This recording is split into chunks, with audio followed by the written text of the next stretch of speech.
What's up, everyone? We need to talk about something that's been on my mind heavy lately, and it all connects back to the legend himself, Tupac Shakur. I just came across some behind-the-scenes footage and interviews that's got me thinking about how this man's legacy keeps unfolding even decades after his death. You know what's crazy? We're sitting here in 2025, almost 30 years since Pac got gunned down in Vegas, and we're still getting new revelations about his life, his work, and the circumstances around his murder. Just this year, the trial for Duane Keffe Davis, better known as Keffe D, got pushed back to February 2026. This is the man, they say, orchestrated the whole thing that took Pac from us on September 7th, 1996. But before we dive into that courtroom drama, let me paint you a picture of something that happened way before any of us knew Tupac would become the icon he is today. I'm talking about the filming of Juice, that gritty urban drama that really put Pac on the map as an actor. And man, the stories that came out of that set are absolutely wild. Picture this scene. It's 1990, maybe 1991, and nobody knows who the hell Tupac Shakur is yet. He's just this young dude with braids hanging around with his boy who's auditioning for this movie called Juice. The crazy part is, Pac wasn't even supposed to be there for himself initially. He was just supporting his friend, but fate had other plans. The way it went down was legendary. His friend was reading for a part, and the casting directors were looking around like, damn, we need more people to read for these roles. And there's Pac, just sitting there, probably thinking he's just moral support. But when they asked if anyone else wanted to audition, this man stepped up with the confidence that would later make him a superstar. Now here's where it gets interesting. Pac had been to school. He had that theatrical training, so when he got in that room and started reading, it wasn't just raw talent, it was refined skill meeting street authenticity. The casting directors saw something special immediately. This wasn't just another young dude from the streets trying to act. This was someone who understood the craft and could bring that Bishop character to life in a way that would make your skin crawl. And let me tell you about the energy on that set when they were filming. By the time they got to shooting, Pac's album 2 PAC Alive PC Now had dropped, and suddenly this unknown kid with braids was becoming a name people recognized. The transformation was happening in real time. One day, he's nobody. Next thing you know, he's got the streets buzzing and Hollywood taking notice. But here's the part that really gets me.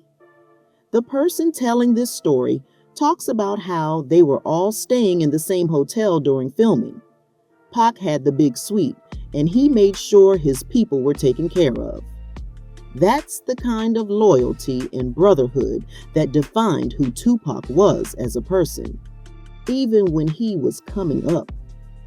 Even when he was getting his first taste of success, he never forgot where he came from or who was with him from the beginning.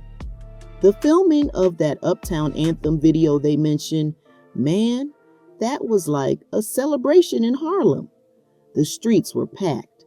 People were going crazy, and you could feel that energy that happens when the community recognizes one of their own is about to blow up.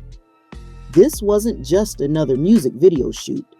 This was a moment when the culture was shifting, when hip-hop was proving it could cross over into movies and mainstream entertainment without losing its edge.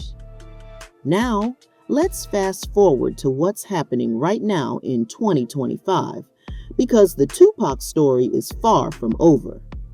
Keffe D, the man who's been talking about his involvement in Pac's murder for years, finally got arrested in 2023. For decades, this man was out here giving interviews, writing books, basically confessing to his role in the most famous unsolved murder in hip-hop history. And law enforcement just let him talk. But something changed. Maybe it was the pressure from Pac's fans. Maybe it was new evidence. Or maybe the system finally decided it was time to do something about this case that had been cold for so long. Whatever it was, they finally arrested Duane Davis and charged him with first-degree murder in connection with Tupac's death. The trial was supposed to start this year, but in February 2025, it got pushed back to 2026. The defense is saying they need more time to investigate. They've got new witnesses, new evidence to look at. And honestly, that makes sense when you're dealing with a case that's been sitting cold for almost 3 decades. There's a lot of ground to cover, a lot of stories to verify, and a lot of people who might finally be ready to tell the truth. What's really interesting is that Keffe D has been going back and forth on his story. In a recent jailhouse interview with ABC, he's now saying his previous admissions were false, that he was just trying to get attention or make money off the story.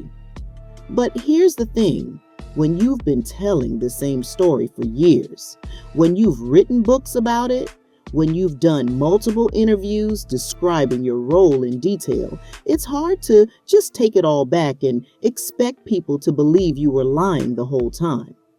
And while all this legal drama is playing out, Pac's legacy keeps growing in other ways. In 2023, a ring that Tupac designed and wore during his last public appearance at the 1996 MTV Video Music Awards sold at auction for over $1 million. Drake bought it, making it the most expensive piece of hip-hop memorabilia ever sold.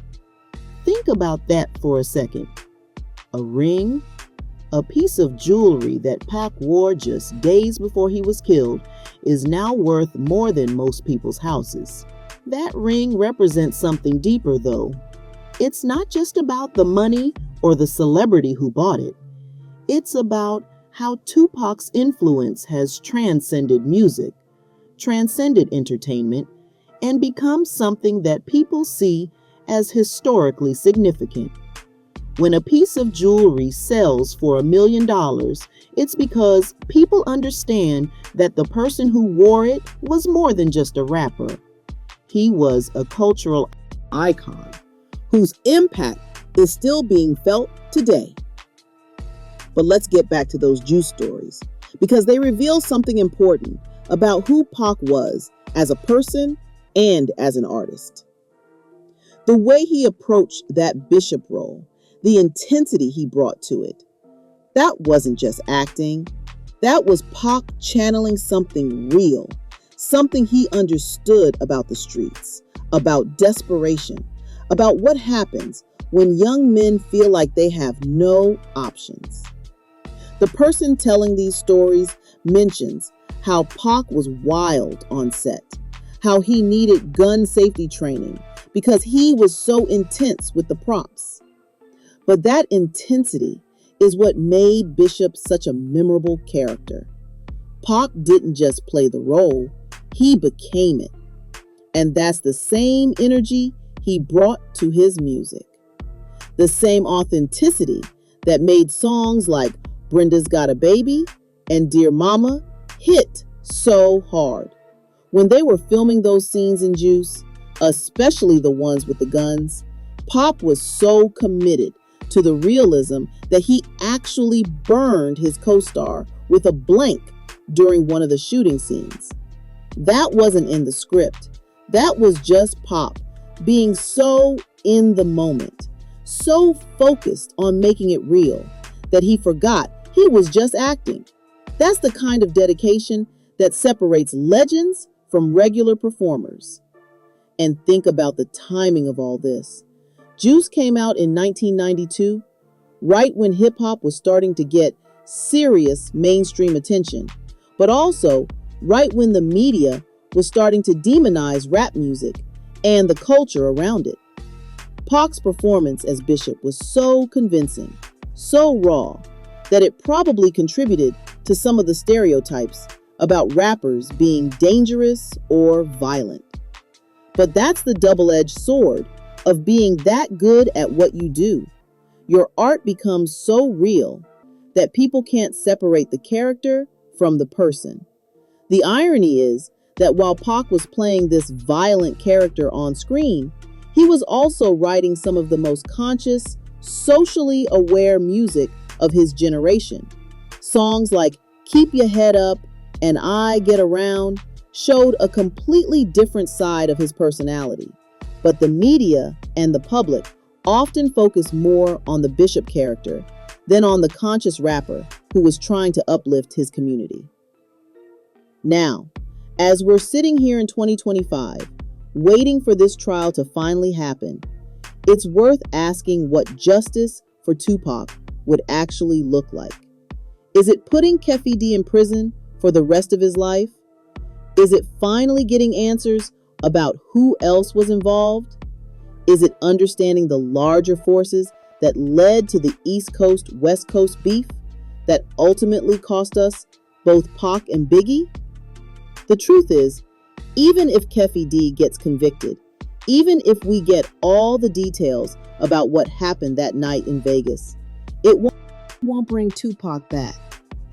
It won't give us the albums he never got to make, the movies he never got to star in, the social movements he never got to lead, but maybe it will give us some closure, some sense that the system can still work even if it takes 30 years.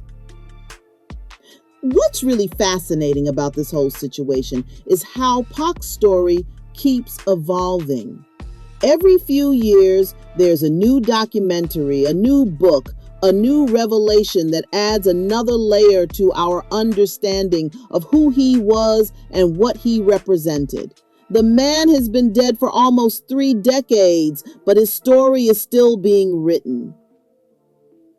And that brings us back to those early days on the Juice set, when Pac was just a young actor trying to make his mark. The people who worked with him then talk about his energy, his charisma, his ability to command attention even when he wasn't the biggest name in the room. That's the same quality that made him a superstar, and it's the same quality that keeps people talking about him decades after his death.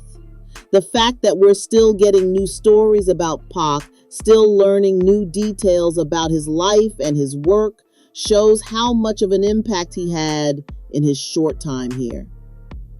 Most people live full lives and are forgotten within a generation. Pac lived to be 25 and is still influencing culture, still inspiring artists, still generating headlines. So as we wait for this trial to play out, as we continue to uncover new details about Pac's life and death, remember that we're not just talking about a rapper or an actor. We're talking about someone who understood the power of authenticity, who refused to compromise his vision even when it would have been easier to play it safe. Whether he was playing Bishop in Juice or rapping about social justice, Pac brought that same intensity, that same commitment to truth. And maybe that's the real legacy we should be focusing on. Not the conspiracy theories, not the unsolved mysteries, but the example he set for how to live your life with purpose and passion. Because at the end of the day, that's what's going to outlast all the court cases and all the drama. The music, the movies, the message, that's what's eternal.